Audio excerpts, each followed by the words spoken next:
la majorité des marques aujourd'hui ils pensent à faire des NFT parce que NFT c'est facile à comprendre, machin. Mais les NFT, ça n'a aucun sens. Ça n'a aucun sens si ce n'est pas accompagné avec une stratégie long terme. Tous les patrons du monde de la finance sont les personnes les plus riches de la planète. Est-ce qu'on se dit pas qu'il y a quelque chose qui marche pas? Que c'est bizarre. Les mecs les plus riches sont ceux qui déploient mon argent. Et moi, je prends des fois même des performances négatives. Quand lui, il reste toujours riche. Donc c'est bizarre. Mais je pense que le conseil que je peux donner, c'est le premier conseil que j'ai donné à Stan dans la crypto, c'est ouvrez-vous un wallet MetaMask avec les 24 mots. Gardez vos 24 mots, perdez-les, machin. Enfin, vivez cette expérience pour découvrir un peu le truc et perdez un petit peu d'argent, 100, 200, 300 euros, en allant sur Uniswap, en allant sur Osmosis, en allant sur des plateformes où c'est ce qui se passe. Parce que la communauté est clé, parce que l'entraide nous possède, on a décidé de mettre en lumière tous ces visionnaires. Bienvenue dans le podcast Build a City for Good de Daphne. Bonjour à tous et je suis de retour. Je suis très heureuse, c'est la voix d'Aurélie que vous entendez après quelques mois d'absence. Et pour ce nouvel épisode du podcast Build a City for Good, on est avec un serial entrepreneur inspirant, comme d'habitude, vous commencez à nous connaître, qui fait partie de notre communauté. Son dernier projet s'appelle Club et honnêtement, on vous conseille de bien vous installer là dans votre fauteuil car on va parler de crypto-monnaie, de Web3, de métaverse, tous ces buzzwords que vous entendez. On va essayer de vous aider à mieux comprendre. Et pour ceux qui connaissent déjà, je suis entourée du coup de 2 experts. On va commencer du coup par notre invité, qui est surnommé The French Mark Zuckerberg ou The French Moroccan Mark Zuckerberg. On ne sait pas trop. Il y a un canard qui a dit The French, l'autre qui a dit The Moroccan. Donc, il va nous dire dans quelques secondes. On vous présente Reda Berelli, qui est avec nous aujourd'hui pour les 40 prochaines minutes. Salut. Merci de me présenter et merci de m'avoir invité pour ce podcast. Vous réalisez un petit peu mon rêve. Mais oui, en plus tu nous l'as dit et c'est un call qui commence, mais tu peux prendre le call, Reda, si tu as besoin.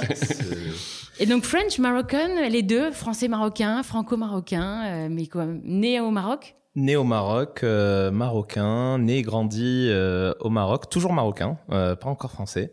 J'ai fait mes études en France, à l'INSA Lyon.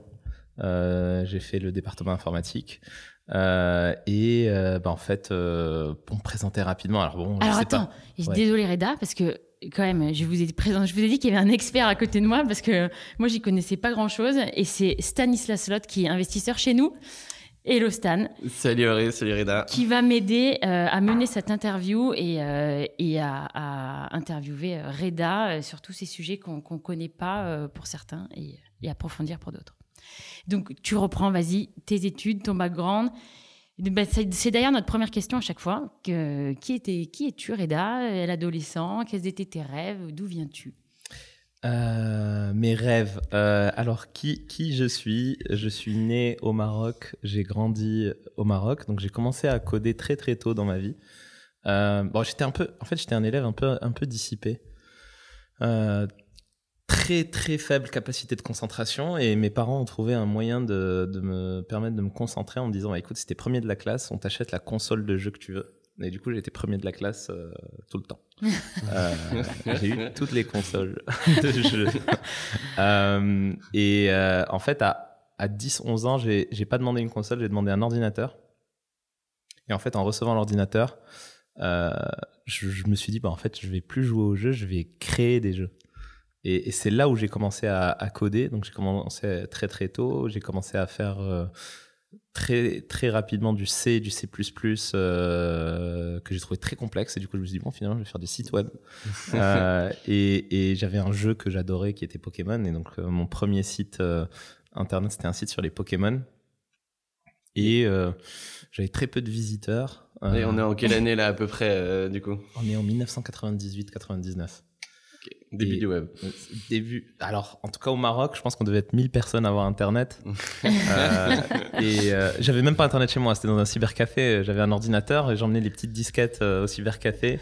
Je récupérais tout sur mes petites disquettes 3 pouces et demi et je les emmenais à la maison et je prenais des pages web qui existaient. Je regardais l'HTML. J'ai appris l'HTML sur le tas, en faisant de l'itération, du copier-coller, regarder ce qui change, machin. C'est comme ça que par dichotomie, vraiment. Mais attends, mais il y avait des gens autour de toi qui faisaient ça ou... Non, personne. Ah ouais. Personne. C'est fou. Alors moi, à 11 ans... Ce que j'allais dire, nous on jouait avec de la pâte à modeler. Non, mais voilà. Mais c'est fou quand même. C'est là où ça, tu vois les gens, pourquoi la trajectoire elle est différente. On comprend. Et donc, ton Pokémon préféré, c'était... C'était Pikachu. Forcément. Et le numéro 2, c'était Salamèche aussi. C'était mes starters. Et du coup, ayant très peu de visiteurs, je me suis dit, putain, il faut que je passe à la télé. Et j'ai envoyé un mail à notre présentatrice vedette au Maroc, qui s'appelait, c'était Nadia Larguette, qui faisait l'émission, qui faisait 70% de part de marché, parce qu'il y avait 2 chaînes télé. Il y avait la 2 et la 1. Et elle était sur la 2, et le dimanche soir, il y avait Entracte, c'était le magazine le plus vu du Maroc. Et je lui dis, j'envoie un mail, je lui dis, oui, j'ai fait un site sur les Pokémon, est-ce que tu pourrais en parler lors de ta prochaine émission? Elle me répond. Je pense que je devais être le seul mail qu'elle recevait de tout le mois. Et donc elle me répond, et elle me dit, passe à la télé, passe à la chaîne. Et donc, vu que j'étais mineur, j'y vais avec ma mère. Et oui. Et ma mère s'appelle Nadia aussi. Et bon, on la voit et tout. Elle me dit, c'est énorme et tout. Elle me dit, bon, par contre, c'est pas trop dans ma ligne éditoriale. Moi, je parle plutôt des trucs un peu sympa, trendy et tout. Par contre, il y a Ramzi, qui est présentateur d'une émission qui s'appelle Net Plus Ultra, qui pourra en parler. Et donc, effectivement, Ramzi m'appelle au téléphone. Et 11 ans, quoi. J'avais 12 ans à ce moment-là. Il m'appelle et il me dit ouais, c'est super ce que tu fais et tout machin. Écoute, tu sais quoi, on va passer, tu vas passer à la télé machin. En plus t'es le premier Marocain à avoir fait un site internet et tout, on va faire un truc sympa. Et du coup je passe à la télé et waouh. Et en fait à ce moment-là mon cerveau il a switché et j'ai su que j'allais faire ça toute ma vie. Et du coup en fait à 14 ans je voulais monter une start-up. Ça s'appelait Publicite avec un S. C'est en fait en gros c'était un petit jeu de mots. C'était pour aider les gens qui savaient pas coder à déployer des sites. Et donc j'ai codé tout le truc machin tout ça et j'avais déjà le nom de domaine en tête, publicite.ma machin, sauf que au Maroc en 2000 tu pouvais pas acheter de nom de domaine, tu pouvais pas acheter de serveur, ta carte en fait bancaire qui avait que des dirhams ne permettait pas de rentrer dans le monde global de l'internet. Et du coup en fait j'étais limité par ma currency. Et du coup, je me suis dit, bon, tant pis, je vais faire des choses illégales. Et j'ai lancé un truc qui s'appelait emuplayer.net. C'était je crois, numéro 3 francophone de l'émulation. L'émulation, c'est jouer aux jeux vidéo sur son ordinateur sans avoir à les acheter. On faisait à l'époque, je faisais, j'étais tout seul. Une équipe. Non, mais je disais qu'on avait une équipe. C'était bien de dire oui, on a un rédacteur et tout, machin, alors que j'étais tout seul. Fake it until you make it, tu savais déjà ça. C'est ça. Et à ce moment-là, d'ailleurs, c'est marrant, Stan, parce qu'à ce moment-là, j'ai créé une monnaie qui s'appelait le Dealing. En fait, c'était une monnaie virtuelle à l'intérieur de la plateforme qui permettait d'avoir des crédits, machin. J'avais créé un petit MMO et tout. Et on faisait à peu près 2000 visites uniques par jour. C'était pas mal, et je faisais un peu d'argent avec une zone membre payante, à peu près 400 € par mois. C'était 3 fois le SMIC marocain. Ouais. Et tes parents, ils sont au courant à ce moment-là? Non, pas du tout. Et d'ailleurs, le jour où je reçois un mail de Nintendo me disant « Ah, ce serait bien que vous enleviez les ROM Game Boy Advance et tout », j'ai eu des sueurs froides. Après, je me suis dit « Mais attends, je suis au Maroc, qu'est-ce qu'ils vont faire ?» Et donc, je leur envoie un mail, je leur dis « Venez me chercher, je suis au Maroc. » Et en fait, 3 mois plus tard, ils ont fermé mon site. Et d'ailleurs, ce qui est marrant, c'est qu'à 18 ans, quand je suis venu faire mes études ici, j'avais peur qu'on m'attrape à la frontière. En mode, oui, vous avez fait un truc hyper illégal. Parce que tu sais, il y avait les trucs là des gens qui faisaient du piratage. Bon, voilà, maintenant c'est prescrit. Hein. C'était il y a 24 ans, donc venez me chercher. Il y avait cette pub Adopi qui passait. Je sais pas si c'est Adopi, mais. C'était pas Adopi à l'époque. C'est du vol. C'était le truc du FBI là. Piratage, c'est du vol. Que tu voyais souvent dans tes DivX, tu sais. Génial, bien, mais écoute, ça nous met un peu sur.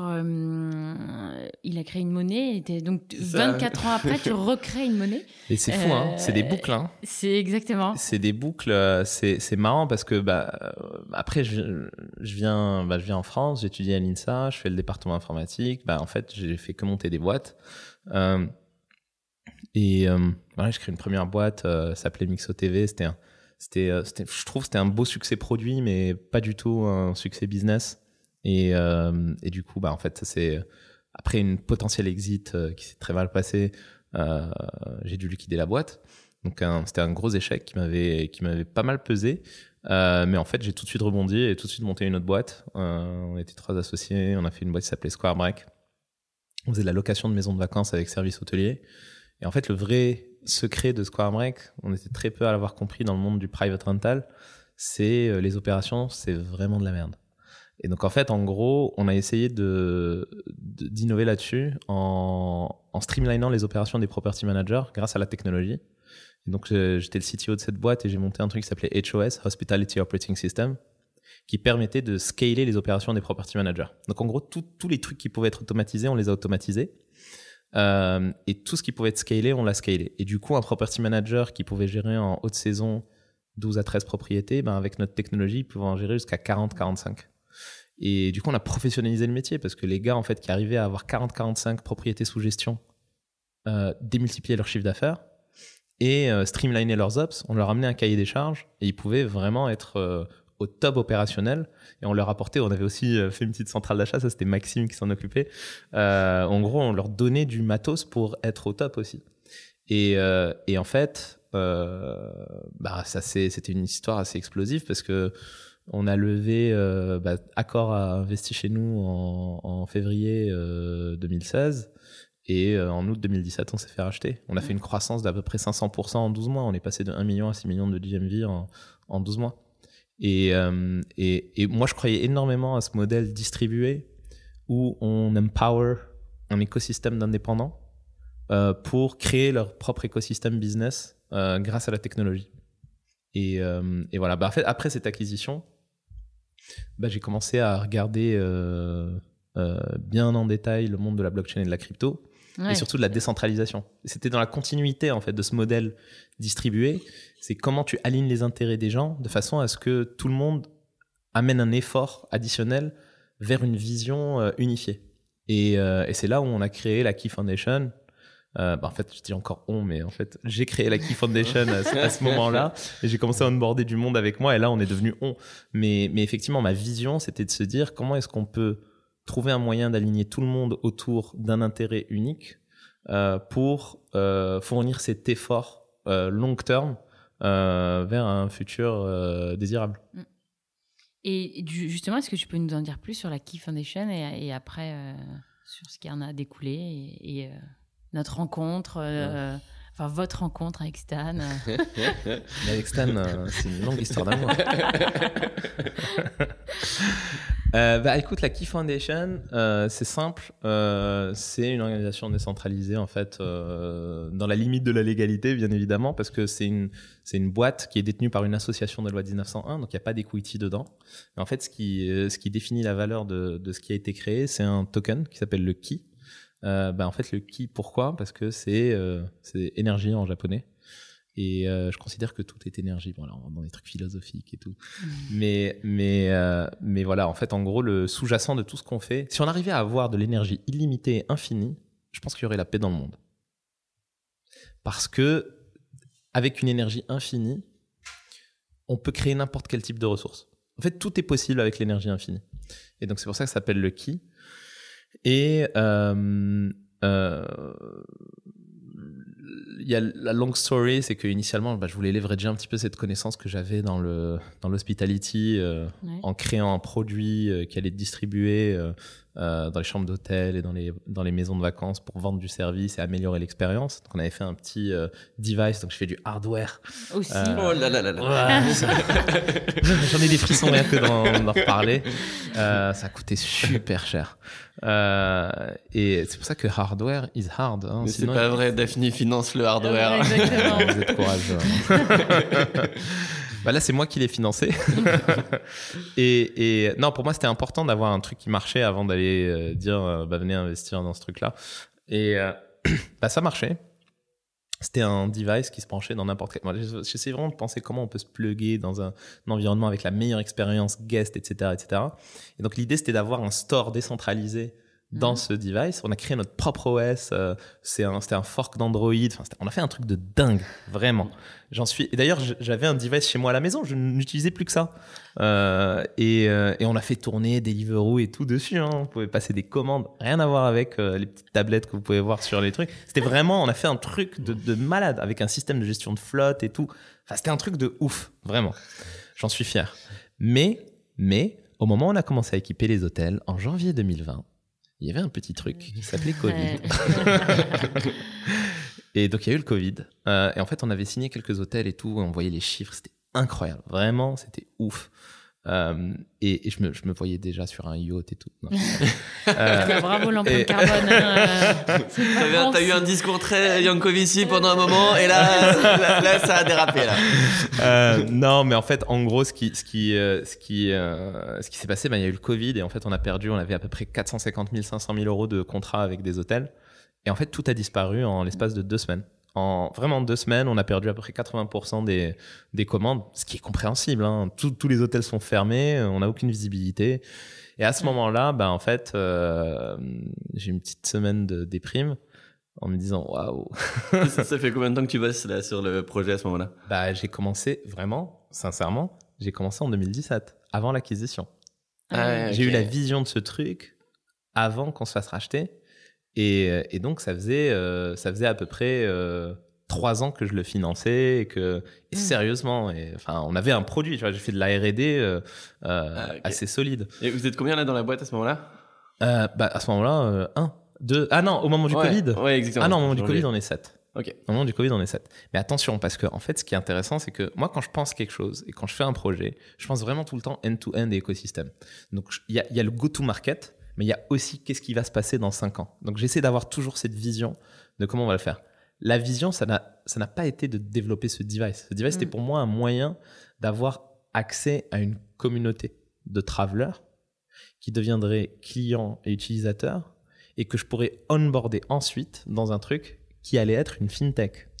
L'objectif, c'était d'avoir une carte de paiement avec un système de loyalty cross-brand hôtelière. Et donc de créer les nouveaux miles et que le key soit le sous-jacent économique d'un système. Bon, bref, c'était ça la vision, la big picture. Et en fait, en gros, je me suis fait casser les genoux par le Covid. Mais t'es reparti. Là, c'est reparti. Quoi donc ? L'ouverture des hôtels. Ouais, mais non. Honnêtement, moi, j'aime bien être focus quand même. Ouais. Même si j'ai une vision large. Le device, on l'a toujours. Hein, et l'OS, on l'a toujours. Mais si jamais tu as envie de relancer un truc comme ça, il y a quand même des mises à jour, il y a du taf, il y a une équipe. En fait, il faut avoir une équipe derrière. Et donc, en fait, voilà, pour revenir à l'histoire et qu'est-ce qui s'est passé ensuite, en fait, à ce moment-là, je me dis, putain, faut qu'on trouve un autre moyen. Du coup, je me dis, faisons la endgame vision maintenant. Maintenant, ok. La fintech maintenant. Et après, je me dis, mais attends, c'est pas possible. Parce que je commence à étudier un peu les modèles des fintech, Revolut, N26. Je vois que tout le monde perd de l'argent. Et je fais, mais c'est n'importe quoi. Mais qu'est-ce que je vais aller lancer une fintech et je vais dépenser 20 € par utilisateur par mois. Pourquoi ? Et donc là, je me dis, comment on va prendre un angle intéressant ? Je fais, on va faire un truc segmenté sur les high net worth. Et après, je me dis, mais en fait, putain, c'est vrai qu'il y a une expérience de ouf. C'est quand j'ai vendu ma boîte, j'étais pas du tout impressionné par les services qui m'étaient fournis par les banques privées. Et j'appelle tous mes potes qui ont soit vendu leur boîte, soit fait une exit partielle ou autre. Et je leur dis, est-ce que tu es en banque privée ? Et je commence à interviewer. J'ai fait 100 calls en l'espace de 3 semaines. Et 99% des gens que j'ai eu au téléphone me disaient « Ma banque privée, c'est de la merde, d'ailleurs, je suis en train de partir. » Et donc là, je me dis « Waouh, ok, il y a un truc à faire là. » Et en plus, j'avais l'habitude de partager mon deal flow en tant que business angel avec tous mes potes. Et je me suis dit, mais en fait, en plus, quand j'investis, souvent, j'investis dans des boîtes sympas. Et je me dis, en fait, ce que je vais faire, c'est que je vais créer un club d'investisseurs avec une vision full stack, payment services, plateforme d'investissement et communauté et plateforme lifestyle, qui va être mon go-to-market pour créer cet écosystème décentralisé, c'est sous-jacent économique sur le qui. Et c'est comme ça que Club est né. Club est né du Covid.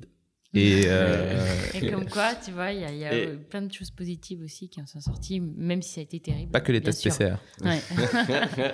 Et peut-être avant d'attaquer la partie Web3, parce qu'on a souvent l'impression que Club, la face visible de Club, c'est ça, c'est celle que tu viens de décrire, alors que Club, c'est une boîte qui est beaucoup plus ambitieuse et beaucoup plus complexe que ça. Tu peux nous expliquer un peu rapidement ce que fait Club aujourd'hui ? En fait, aujourd'hui, Club, donc en quelques mots, c'est un club d'investisseurs privés avec bientôt un compte de paiement avec carte de paiement crypto-friendly, une plateforme d'investissement avec des opportunités à haut risque et à haut rendement. Donc il y a beaucoup de haut rendement quand il n'y a pas les cryptos qui se cassent la gueule. Mais en fait, ce qui est intéressant, c'est que notre positionnement est un positionnement d'aller chercher toujours des blue chips et des opportunités assez early pour limiter le downside. Donc même quand tout se casse la gueule, en fait, c'est pas la même chose que d'acheter de la crypto sur le marché sans avoir une stratégie. Donc nous, on définit des stratégies, on crée des produits assez bien structurés et bien réfléchis pour, même quand ça casse la gueule, ça génère toujours du rendement. Et aussi la plateforme lifestyle qui pour nous est hyper importante parce que comme je te l'ai déjà dit, je suis un épicurien et je pense que dans cette vision d'accomplissement, il y a aussi en fait le kiff. Donc c'est un truc qui est important pour nous. Et donc en fait, pour entrer dans le club, la première chose qu'une personne doit faire, en fait, c'est de faire son premier investissement, c'est d'acheter du Ki. Donc le Ki, c'est cette crypto-monnaie qu'on a. Voilà, okay. C'est un digital asset qui vit par-dessus notre propre blockchain. Donc c'est la Keychain qui est basée sur le SDK Cosmos. SDK, c'est Software Development Kit. Donc c'est une technologie qui est open source et que tout le monde peut utiliser pour lancer sa propre blockchain. Ça a l'air facile comme ça. Mais en réalité, pour pouvoir lancer sa propre blockchain, il faut aussi un écosystème de validateurs. Ce sont un peu les mineurs qui vont sécuriser ta blockchain pour pas que ce soit centralisé, etc. Et là, on est en train de rentrer un peu dans le dur du sujet du Web3. Est-ce que tu peux nous refaire un peu les différents... Il y a plein de gens qui ont des avis un peu différents sur ce à quoi va ressembler le Web3 et sur l'avenir des différentes chaînes. Toi, tu as un avis qui est assez tranché là-dessus. Est-ce que tu peux nous refaire un peu la structure et les différents courants de pensée, si on peut dire, du Web3 ? En fait, ouais, c'est intéressant de se dire, en fait, le premier protocole de consensus, alors juste pour expliquer ce que c'est un protocole de consensus, c'est comment est-ce que les validateurs et les mineurs s'accordent sur le résultat du contenu d'un bloc avant qu'il soit validé, vérifié sur la blockchain. Et donc, en fait, le premier protocole de consensus qui a été utilisé en prod, parce que ça existe depuis longtemps, tous ces trucs-là, toutes ces notions théoriques. Mais en prod, c'est Bitcoin. C'est le proof of work. Donc, en fait, c'est cramer de l'énergie pour valider un bloc. Cramer de l'énergie, pourquoi ? C'est pour qu'il y ait en fait une incentive à ne pas essayer de faire des bêtises sur la blockchain. Donc, en fait, c'est juste purement artificiel. On crame de l'énergie de façon totalement artificielle pour que ça coûte très cher de valider un bloc. Pour que les gens se disent putain, je vais pas dépenser 7 000 € d'électricité pour peut-être faire en sorte qu'on me dise bah non, ce bloc il est pas bon. Donc quand je le fais bien. Donc ça, c'est le proof of work. Ensuite, il y a le proof of stake et delegated proof of stake qui permet de faire des choses un peu plus scalables et vraiment moins énergivores. Par exemple, aujourd'hui, notre blockchain ça consomme que dalle, hein. C'est même pas l'équivalent d'une ampoule sur une année. Hein. On est sur quelque chose de beaucoup moins énergivore et beaucoup plus green là-dessus. Et on a le stake, c'est quoi ? C'est que quelqu'un mette en jeu de l'argent pour dire je suis prêt à risquer mon argent pour valider des blocs. Et si jamais je fais une bêtise ou j'essaie de faire une bêtise sciemment, je suis prêt à prendre le risque de me faire couper 5% de mes fonds. Donc les gens en fait se tiennent à carreau. Et ça, c'est le Delegated Proof of Stake. Donc ça, c'est pour le protocole de consensus. Et en fait... Peut-être juste pour expliquer globalement, historiquement, c'était le Proof of Work et Ethereum et Bitcoin étaient sur le Proof of Work et le marché est en train d'aller vers le Proof of Stake et qui est beaucoup plus respectueux de l'environnement et la plupart des chaînes qui se créent aujourd'hui sont sur ce mécanisme-là. Exactement. Et donc, en fait, la vision d'Ethereum initialement, qui a été créée par des génies même, Ethereum, c'était d'être le super ordinateur décentralisé que tout le monde utiliserait pour faire tout. Jusque-là, ils ont quand même pas mal réussi sur leur stack technique, leur machine virtuelle qui permet de faire tourner des logiciels. Parce qu'en fait, en gros, maintenant, on peut créer des smart contracts, c'est des contrats intelligents qui s'appuient sur le fait que certains inputs vont être vérifiés pour pouvoir lancer un algo qui va donner un output vérifiable. Et donc ça, c'était la vision d'Ethereum. Sauf que petit à petit, on se rend compte que le fait de faire une chaîne qui fait tout, en fait, elle finit par rien faire correctement. Et c'est là où la vision de plein de chaînes a commencé à se créer autour de l'interopérabilité. Et donc, comment est-ce qu'on fait pour avoir des chaînes souveraines qui vont être interopérables et chacune va être spécialisée dans un secteur particulier. Alors, ce qui est important de savoir, c'est que je pense que l'approche d'Ethereum, d'être capable de lancer des smart contracts, est une bonne approche, ne serait-ce que pour du prototypage. Parce que développer une chaîne et développer de la logique métier sur des protocoles de consensus, c'est très dur. Donc, quand on le fait, on a intérêt à avoir validé notre modèle. Et donc, en fait, prototyper en faisant des smart contracts, il n'y a pas de souci. Mais par contre, à partir du moment où tu as envie de scaler, si tu veux pouvoir gérer des millions de transactions, en fait, c'est pas en ayant un smart contract qui vit sur une chaîne que tu vas pouvoir le faire. Et en plus, d'un point de vue économique, ça n'a aucun sens. Pourquoi je vais aller builder une application où je vais attirer des millions d'utilisateurs sur une chaîne qui va me faire payer $10 par transaction par utilisateur? Non, mais c'est n'importe quoi. Et donc, en fait, en gros, moi, je suis un défenseur pour que chaque projet blockchain qui veut lancer son token, il peut prototyper s'il veut sur une chaîne ou sur une autre chaîne, machin, mais derrière qu'il aille lancer sa propre chaîne. Et c'est là où je trouve ça magnifique ce que fait Cosmos. Cosmos a eu cette vision très tôt en mode, vous pouvez lancer votre propre chaîne, votre propre applicatif. Par contre, c'est vrai que c'est difficile parce qu'il faut attirer les validateurs. Il faut attirer des professionnels qui vont être incentivés à sécuriser ta chaîne. Nous, on l'a fait. C'est dur.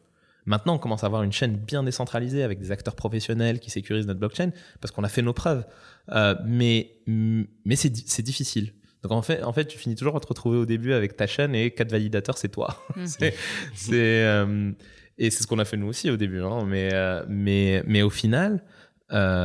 Cosmos propose aux gens de lancer leur propre chaîne et de partager la sécurité de la chaîne principale, le hub, donc Cosmos, avec ses autres chaînes. Donc, pas besoin d'avoir ses propres validateurs. C'est les validateurs de la chaîne principale qui sécurisent et donc ils vont bénéficier de l'incentive de valider des blocs de l'autre chaîne. Peut-être pour donner le schéma de lancement d'une chaîne, c'est qu'au départ, tu es assez peu sécurisé parce que tu as peu de validateurs et il y a cette espèce de filtre où il faut que tu arrives à attirer des validateurs externes qui, eux, vont investir sur toi. Donc, donc il y a une espèce de filtre à l'entrée sur tous ces trucs-là où pour que ce soit sécurisé, il faut attirer des validateurs et pour attirer les validateurs, il faut avoir un projet sérieux. Exactement. Qui est un des trucs intéressants. C'est ça, en fait. Alors que dans l'écosystème Ethereum ou tout ce qui est EVM, donc c'est Ethereum Virtual Machine, donc en fait, ce sont des blockchains très rapides comme Polygon, Avalanche ou autres qui peuvent gérer des milliers de transactions par seconde, mais en fait qui sont pas du tout sécurisés, qu'on se le dise. C'est en fait il y a ce qu'on appelle le trilemma. Le trilemma, c'est un trilemme de sécurité, scalabilité, décentralisation. C'est ça. Donc en fait, forcément, pour l'instant, il n'y a pas eu de protocole de consensus qui résout ce trilemme. Alors nous, on a fait des papiers de recherche sur un protocole de consensus qui, je pense, résout ce trilemme. qui s'appelle Proof of Reputation, qui permet d'avoir quelque chose de scalable et en même temps sécurisé et en même temps décentralisé. On l'a pas encore implémenté parce que, encore une fois, développer des protocoles de consensus, c'est compliqué. Et nous, on a décidé de faire plutôt du go-to-market business plutôt que de... Mais par contre, c'était important pour nous de réfléchir et de nous dire « Ah ouais, on a une solution à ce problème ». Et donc, pour revenir à l'histoire, moi, je pense que le futur de la blockchain, c'est un futur des blockchains. Et aujourd'hui, la technologie qui s'est le plus rapprochée de cette vision, c'est la technologie de Cosmos. Donc, c'est Cosmos SDK. Et peut-être un des trucs qui est intéressant quand même, et tu le diras pas, mais c'est que quand vous vous êtes lancé sur Cosmos, c'était le truc de hippie de la blockchain qui était très très peu utilisé. Et force est de constater aujourd'hui que, alors c'est pas un consensus que ça va se passer comme ça, mais c'est aujourd'hui un très gros succès, quoi. Aujourd'hui, c'est un très gros succès. Effectivement, nous, quand on a commencé à regarder les technologies sur lesquelles on allait s'appuyer pour builder, on a fait un vrai benchmark. J'ai encore la spreadsheet avec toutes les technologies qu'on a analysées. Et Cosmos, pour être honnête, il y avait Cosmos et Substrate qui se battaient en duel. Toutes les autres étaient clairement... Substrate, c'est la base de la technologie de Polkadot. Donc Polkadot, et ce qui nous a fait partir chez Cosmos, vraiment, c'est le côté souveraineté. Parce que Polkadot, pour pouvoir se lancer en tant que parachain, et ben en fait, tu es dépendant de la chaîne principale, même si tu as ton set de validateurs. Donc, si tu veux pouvoir participer à l'économie globale de la chose, tu dois payer une dîme à la chaîne principale. Bon, super modèle économique pour le DOT, qui est le token de Polkadot. Mais en fait, non. Si je crée une chaîne qui est à moi, je préfère payer dans ma propre monnaie. Je vais pas aller payer. Et donc, en fait, clairement, c'était le côté philosophique et stratégique qui nous a fait tendre vers Cosmos. Et c'était un pari gagnant. On s'en est rendu compte. On était quoi ? On était 4 vrais projets à utiliser Cosmos SDK au moment où on a décidé de faire Cosmos. Et aujourd'hui, on a des centaines de projets qui se lancent sur Cosmos. Et alors, attends, il y a beaucoup de gens qui lancent des blocs parce que je suis un peu moi, je suis un peu perdue et ça représente combien de personnes, tu vois, qui veulent aujourd'hui lancer des blockchains, enfin des blocs comme... Je pense qu'il n'y a plus que ça. Parce que tout entrepreneur qui m'approche aujourd'hui est en train de quitter le Web 2 pour aller se lancer dans le Web 3 et donc de lancer des projets blockchain.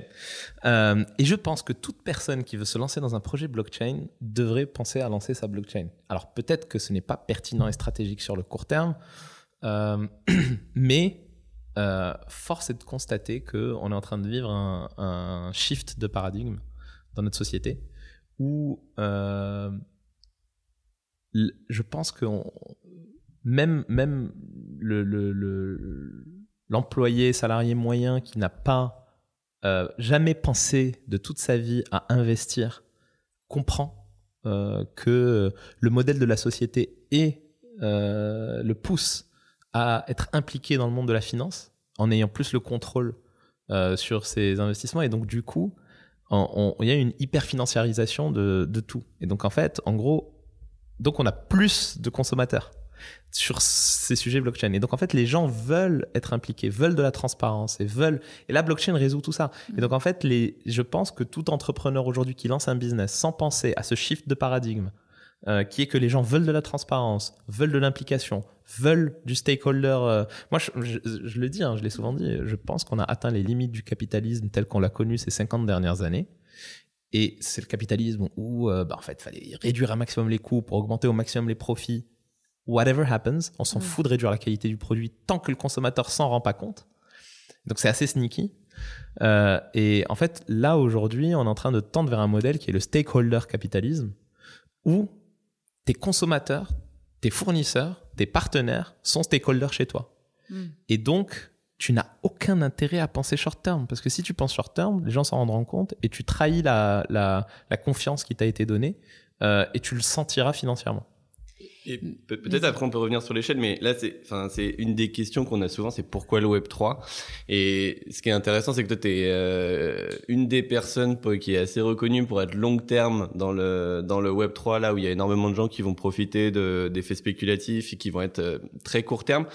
Donc toi, ce que tu dis, c'est le Web 3, ça a du sens parce que c'est un nouveau type de répartition de la valeur. Et je pense que c'est ça qui nous a amené aussi. Hein. Nous, on est un peu plus récent là-dedans. On s'est vraiment mis il y a un an.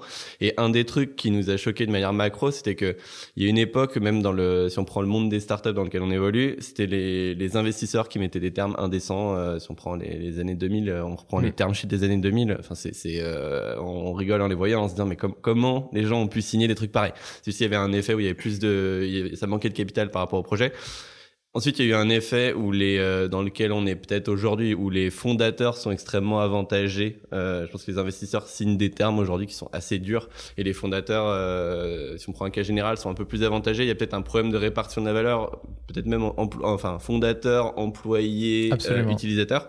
Et nous, un des trucs qu'on a trouvé super intéressant, c'est de dire, OK, à partir du moment où il y a un token, on résout non seulement le sujet investisseur, fondateur, employé et consommateur. C'est ce que tu disais, mais nous, c'est un des sujets qui nous a amené là. On nous demande souvent, finalement, qu'est-ce que ça change de Web3? Il y a plein d'applications qu'on pourrait faire sans. Et nous, c'est un des trucs qui nous a amené là-dedans, quoi. Ouais, mais totalement. Je pense que le sujet principal, c'est ce que tu viens de décrire. C'est que de façon transparente, open et permissionless et fair, tu peux définir ta répartition. Tu peux te dire, en fait, les employés ils prennent 5% d'une façon ou d'une autre. Mais c'est open. Donc, c'est dans le protocole. Et à partir du moment où tu as onboardé des validateurs dans ton écosystème et que tu as onboardé une communauté, en fait, tu peux plus venir et revenir en arrière et dire, maintenant, c'est ça. Tu es soumis à ta communauté, tu es soumis. Et donc, c'est une bonne chose parce que, en fait, c'est l'accountability. Je parle souvent, en fait, c'est le truc qui me débecte le plus, c'est l'industrie agroalimentaire.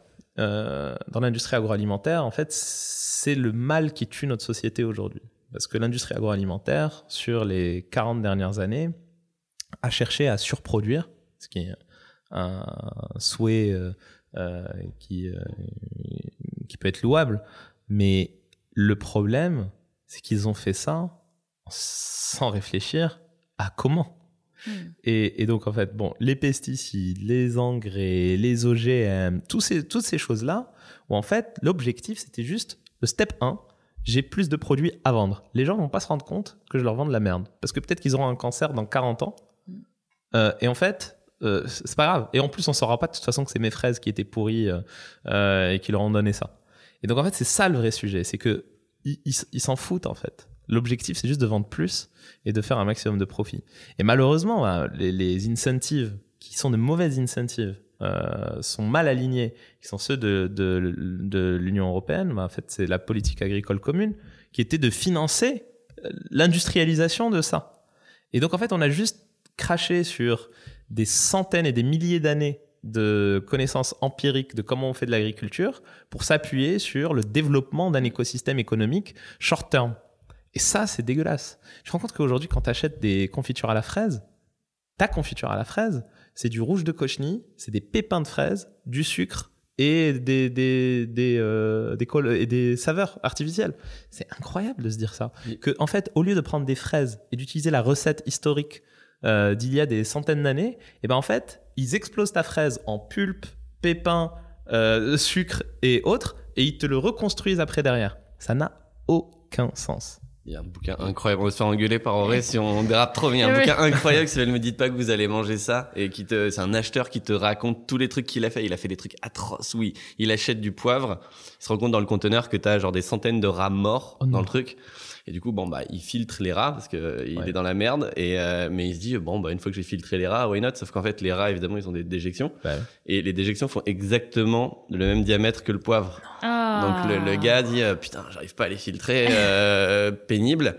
Et dans le poivre donc pas en grains, mais que tu mous là, en fait, t'as le droit d'avoir, je crois que 30% de substances inconnues qui n'est pas du poivre. Du coup, il va tout moudre et derrière, il va rajouter autant de poivre bon qu'il faut pour arriver à alors je sais peut-être plus 30%, c'est peut-être 10%, mais pour arriver à 10% de trucs inconnus.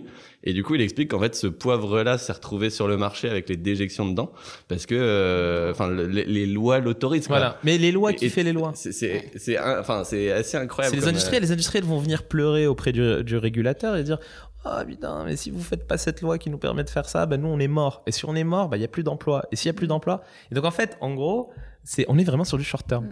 Et ça, c'est le problème. Mais ça c'est intéressant, juste pour revenir sur la blockchain, parce que nous on y est rentré plus par le côté répartition de la valeur, alors que historiquement le Bitcoin c'est plus un sujet sur reprendre le contrôle de ses finances par rapport aux banques. Enfin, il y a quand même plusieurs entre guillemets courants de pensée dans cet écosystème là, quoi. Mais du coup, j'ai une question. Comment les banques aujourd'hui qui pilotent notre économie, comment elles réagissent? Est-ce que toi, tu as été contacté parce que finalement, vous êtes en train de créer une concurrence complètement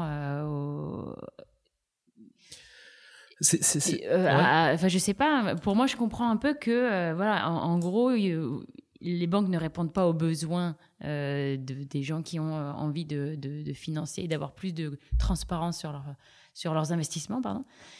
Et vous répondez un peu à ce pain et vous êtes en train de créer un modèle qu'elles peuvent pas contrôler et qu'elles peuvent vraiment. Je pense vraiment. Et même l'État, comment ils font? Parce que là, si c'est ce truc. Je pense que, comme je l'ai dit, il y a un shift de paradigme. Il faut l'accepter. Qu'est-ce qu'on va faire aujourd'hui? Le chiffre, c'est 8,5% des Français qui ont des assets digitaux, alors que 6% des Français ont des titres cotés internationaux. Ils ont plus d'assets digitaux que de titres cotés internationaux. Pourquoi? Parce que c'est inclusif. J'ai pas besoin d'aller m'inscrire sur Interactive Broker, apporter la preuve que je suis investisseur professionnel, blablabla, et si, tout ça, pour pouvoir acheter des assets. Donc, en fait, c'est ça qui est dingue. C'est qu'aujourd'hui,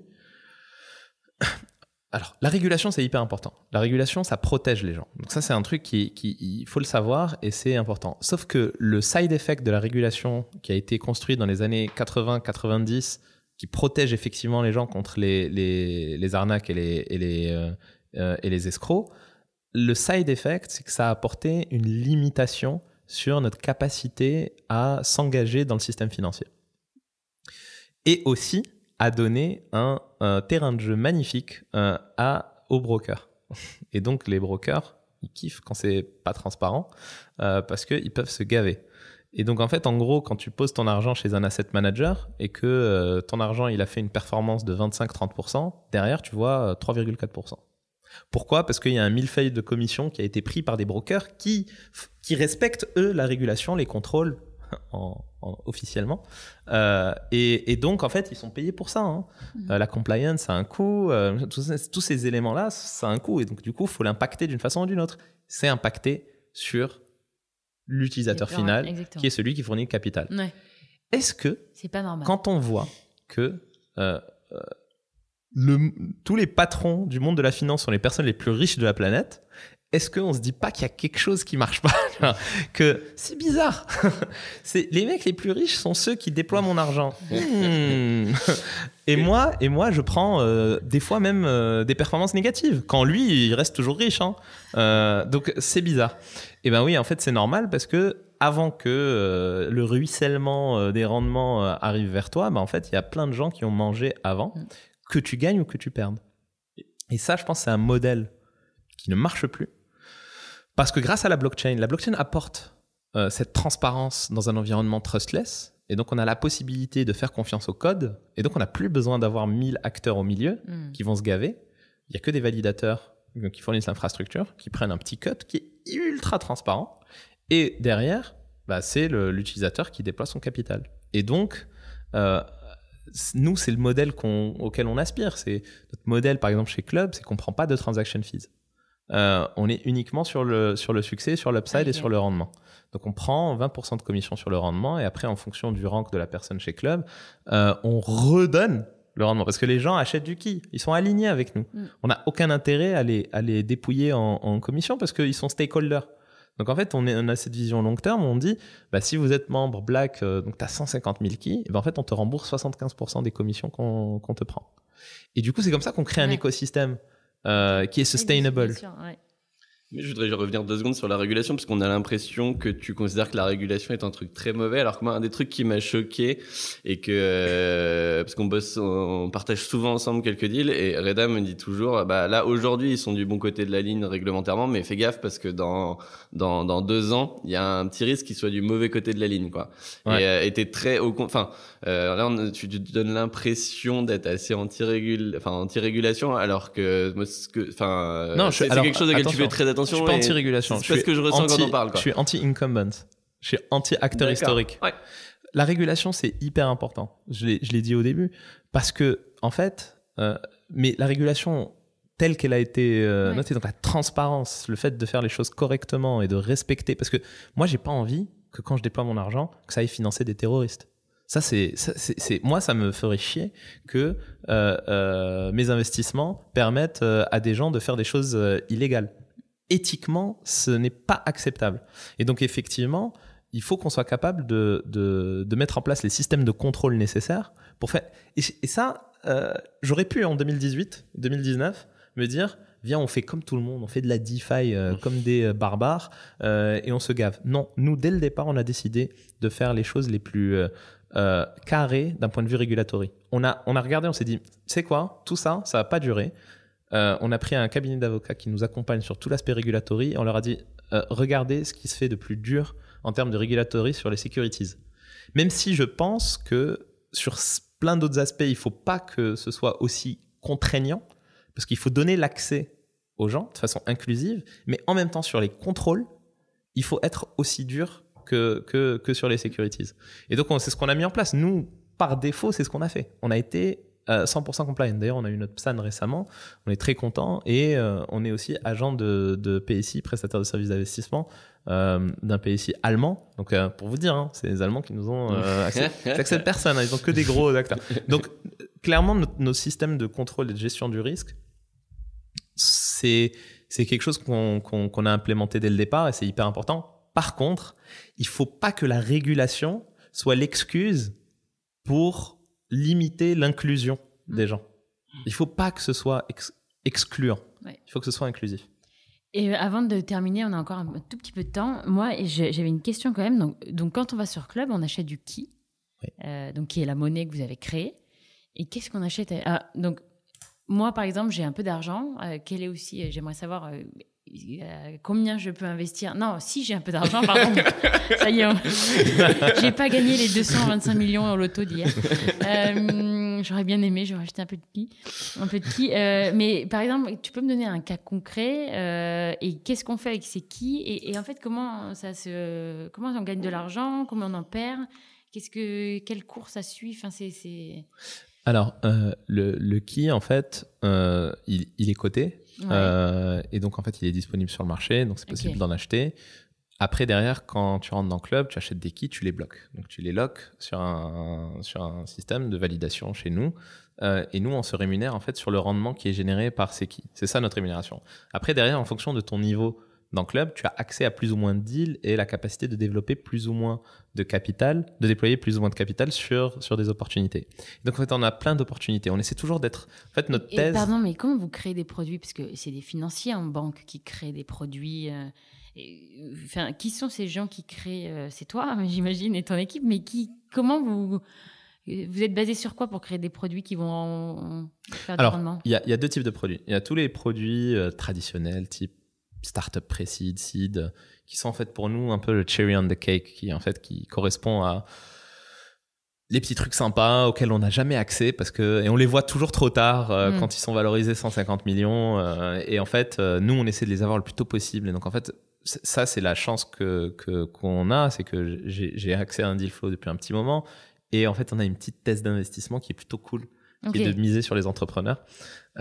Et du coup, aussi d'essayer de leur donner des conseils qui leur changent la vie et qui changent le cours de la boîte. Et après, voilà, c'est des bêtes, c'est des trucs, c'est go big, go home. Donc, par club, on met dans une boîte, en fait. On peut mettre dans une boîte, ouais.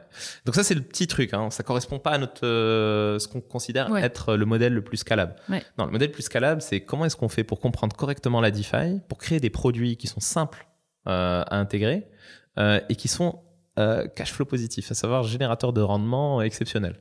Nous, on va essayer toujours d'aller chercher les 60-90% de rendement annuel. Les gens se disent putain, mais comment ils font ça, c'est pas possible et tout.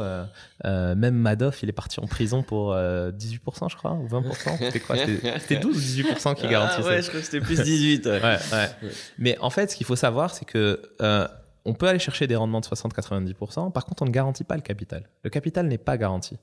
Parce qu'en fait, en gros, ce qu'on fait, c'est du VC décentralisé. Qu'est-ce que ça veut dire?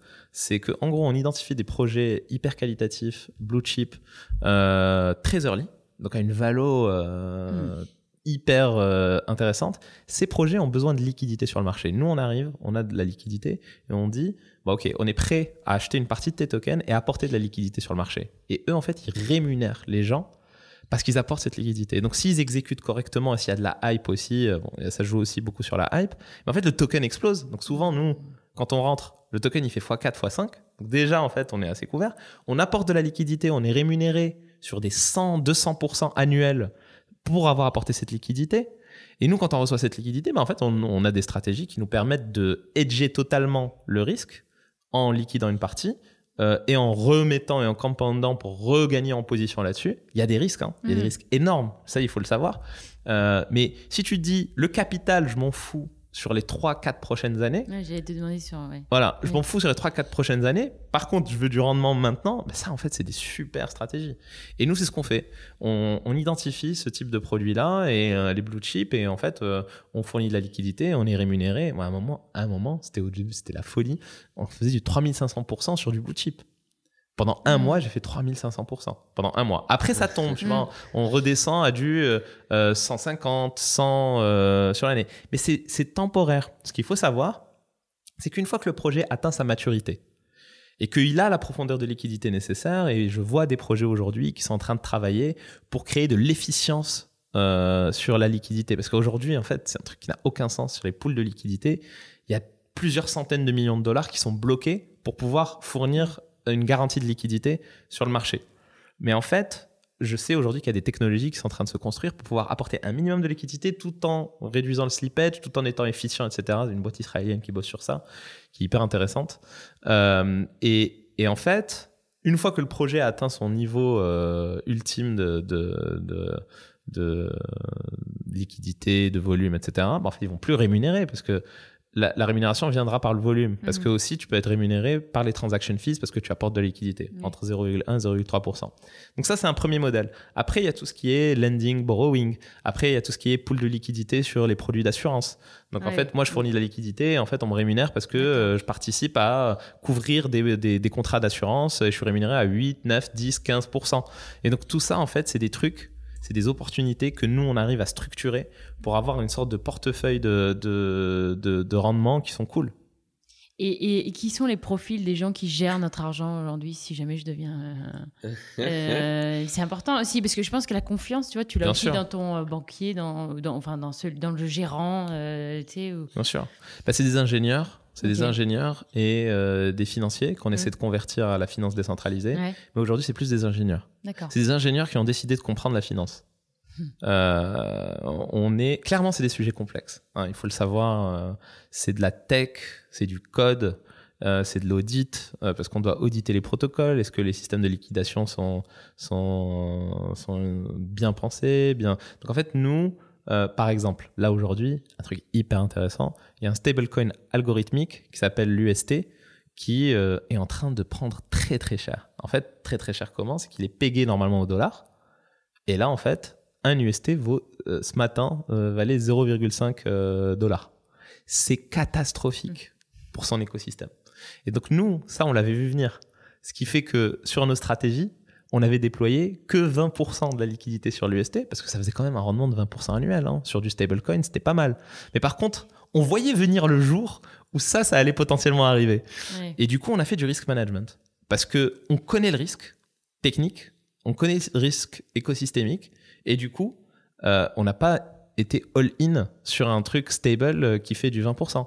Par contre, on l'a fait quand même en sachant le risque, parce que c'était bien rémunéré. Et donc, c'est ça, en fait. On essaie de faire du risk management en comprenant les risques techniques et écosystémiques. Et donc, il va y avoir de plus en plus de nouvelles monnaies, comme le Ki. Je pense que oui. Et c'est compliqué à créer sa propre monnaie. Et peut-être plus largement, à quoi ça ressemble dans ton 3 ou 5 ans, le Web3 ? Parce qu'on voit des cryptos qui sortent tout le temps, on voit des projets sérieux, on voit des projets beaucoup moins sérieux aussi. À quoi ça ressemble ? Alors, c'est facile, c'est très facile de créer une monnaie. Tu vas sur starton.com et tu trouves un nom de... Trop fort, on t'a même pas payé. Qui est un investissement de Daphne et de Club. Ah oui.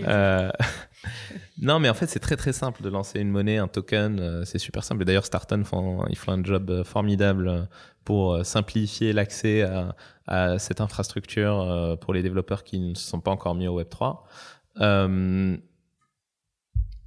Et ça, c'est le niveau. Et Fabien est venu faire un podcast ici il n'y a pas très longtemps, si vous voulez en savoir plus. Ah ouais. Fabien Poggi. Je sais plus le numéro de l'épisode, mais top. Starton. Non, c'est très facile. C'est très facile. Par contre, ce qui est difficile, c'est d'avoir des economics qui font sens. Oui. Ce qui est difficile, c'est d'avoir une communauté. Ce qui est difficile, c'est d'avoir un business. Une monnaie. Moi, j'ai créé le Reda Token sur Starton. Le truc le plus dur, c'était de trouver le nom du token.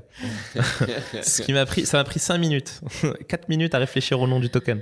Non, mais donc en fait, non, ça c'est super facile. Mais par contre, la question de ce sera quoi le Web3 dans 3, 4, 5 ans, moi je pense que toute marque devrait avoir son token. Toute marque pourra engager encore plus sa communauté.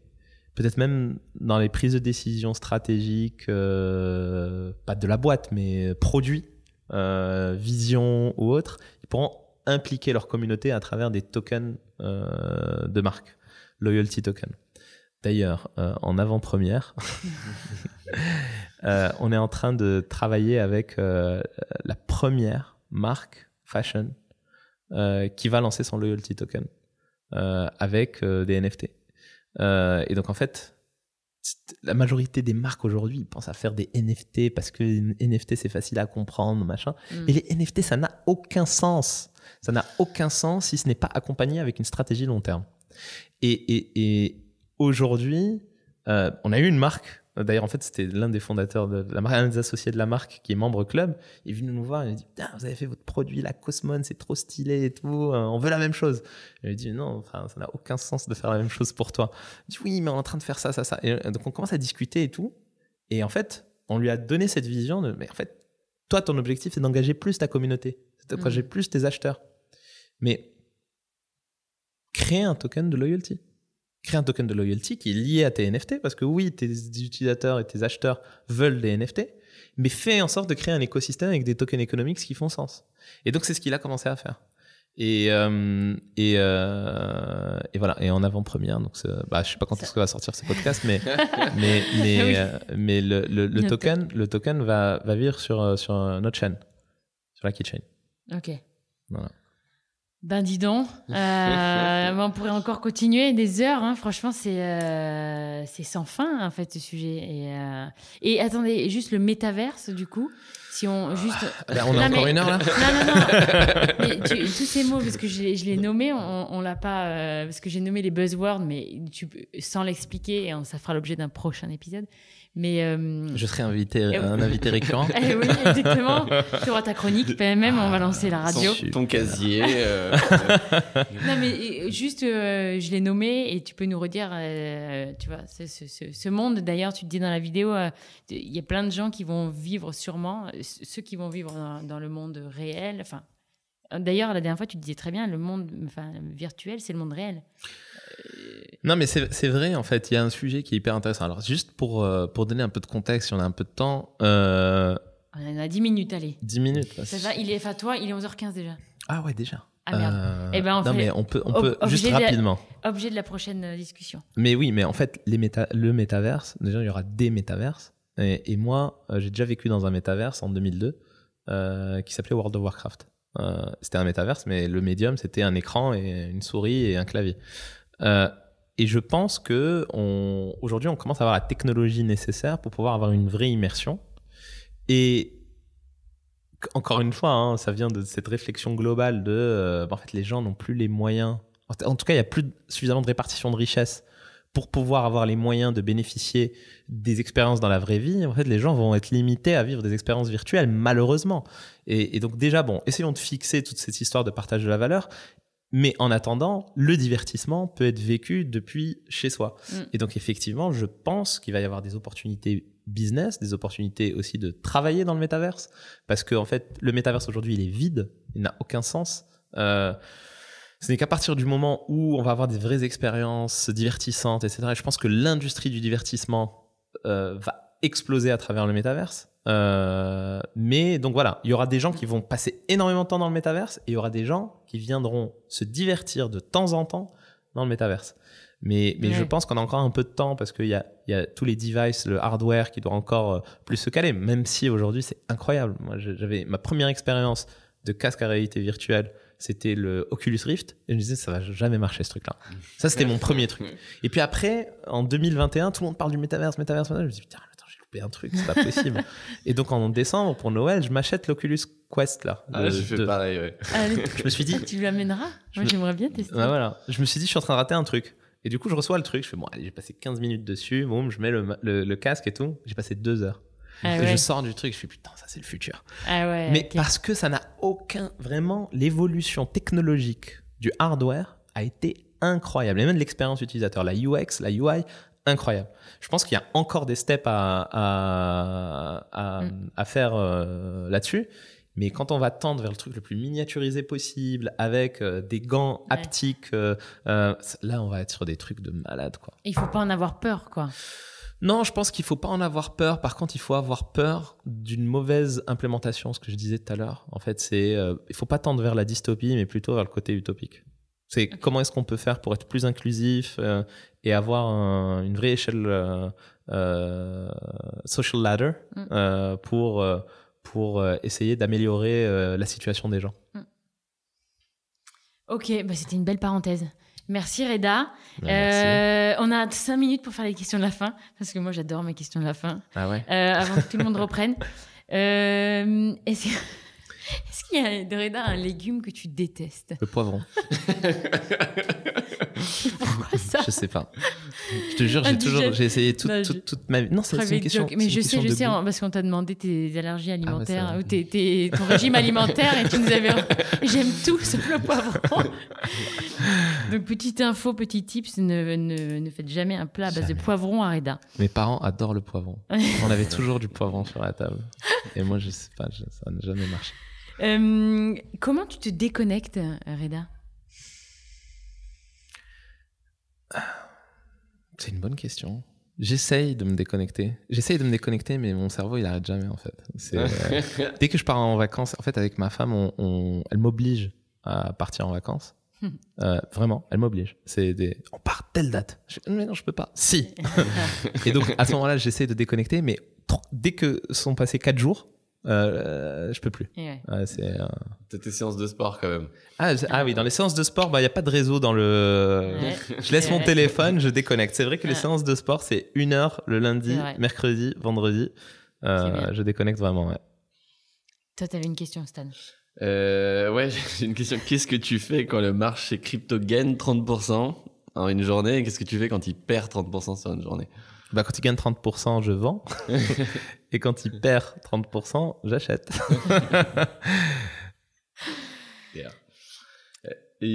a une question. Tu es un fan absolu de restaurants. C'est un des trucs qu'on retrouve chez Club, c'est que il y a pour le coup, il y a de la bonne bouffe, on va dire. Ouais. Est-ce que tu as un conseil de resto pour nous? Bon, je vais faire la pub. Je sais pas si c'est une bonne chose de faire la pub de son restaurant favori, parce qu'après, il n'y a plus de place. De ton deuxième préféré, du coup. Non, mais alors, mon préféré, vraiment, c'est David Toutain. Donc, c'est Identité de Toutain. C'est un chef incroyable, exceptionnel, que je suis depuis 2012-2013. En 2013, il était chez Agapé Substance et j'ai fait son dernier service. Ouais. Et ben en fait, Identité qu'il a ouvert donc rue Surcouf, C'est un super resto. Ok. Et je le C'est suis. quoi comme C'est gastronomique. Ok. Gastronomique, un peu fusion, parce qu'en fait, c'est un mec qui voyage et qui qui mélange. déconnecte de temps en temps pour aller découvrir de nouvelles saveurs. Et il les intègre dans ses plats. Ah, génial. D'ailleurs, je pense que le prochain dîner club, c'est là-bas. Ah. Ah, il faut avoir réussi quelques investissements sur Club quand même pour. Gastro, il a dit gastro. Hein.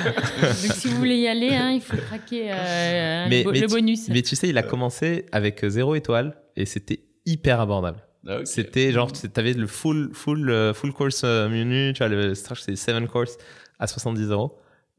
Mais là, maintenant, en fait, honnêtement, il mérite les 3 étoiles. Il en a que 2, mais le fait qu'il n'ait pas de menu fait qu'il n'a pas les 3 étoiles. Ah. Mais donc, en fait, en gros, tu as le prix d'un 2 étoiles Ouais. avec la qualité d'un 3 étoiles. Wow. Canon. Eh ben écoute, merci Reda, merci pour toutes ces infos, tout ce qu'on a appris. Est-ce qu'il y a un message que tu veux faire passer à tous ces gens qui ne sont pas contents de leur banque et qui souhaitent avoir plus de transparence dans leur investissement? J'imagine qu'il faut qu'ils te contactent. Bah, en fait, ils peuvent essayer de rejoindre Club. Donc, c'est club.ki. Il faut être très riche pour rejoindre Club? Non, pas du tout. Pas du tout. Vraiment, c'est une question de mindset. On a Ok. des gens qui peuvent déployer 200, 300, 400 € par mois. Mais en fait, le vrai truc, c'est le mindset. C'est pour ça qu'on fait passer un questionnaire D'accord. en préinscription. Donc, les gens remplissent le questionnaire et nous, on a un comité en interne qui accepte, refuse ou même appelle les gens pour essayer de comprendre et onboarder les gens comme ça. Mais je pense que le conseil que je peux donner, c'est le premier conseil que j'avais donné à Stan dans la crypto, c'est ouvrez-vous un wallet MetaMask avec les 24 mots, gardez vos 24 mots, perdez-les, machin. Enfin, vivez cette expérience pour découvrir un peu le truc et perdez un petit peu d'argent, Ouais. 100, 200, 300 € en allant sur Uniswap, en allant sur Osmosis, en allant sur des plateformes où c'est ce qui se passe. Parce qu'en fait, ces opportunités où on fait ces rendements de dingue, elles vont pas durer indéfiniment. Pourquoi il y a des rendements de fou? C'est parce qu'il y a de l'inefficience capitalistique dans cet écosystème. Donc effectivement, là aujourd'hui, on est early, mais je pense que dans 4-5 ans, les rendements à 200%, 100%, 90%, c'est fini. Hein. Bon, on sera toujours mieux que ce qu'on a aujourd'hui avec la finance traditionnelle, mais ce sera plus ces types de rendements-là. Et donc en fait, le plus tôt vous vous y mettez, le mieux c'est. Et peut-être juste pour rebondir là-dessus, parce que moi c'est le meilleur conseil qu'on m'ait donné dans le Web3, c'était d'arrêter de lire des choses ou de regarder des trucs, mais à la fin de prendre ton wallet, de te connecter, de tester, et c'est là où tu commences vraiment à comprendre ce qui se passe, quoi. C'est ça. Ok, et ben super, alors on va ouvrir un wallet. C'est parti, merci Stan, merci, j'étais ravie de t'avoir en co-host et merci surtout à Reda d'avoir passé cette heure, on a dépassé, mais en fait quand on parle de ce sujet, 40 minutes c'est pas possible. C'est vrai. Donc, merci de m'avoir invité, c'est un plaisir. Et on est ravis d'avoir réalisé ton rêve de passer sur le podcast de Daphne. Salut Merci. les auditeurs, n'hésitez pas à partager cet épisode si vous avez aimé et à rejoindre Club ou à contacter Reda.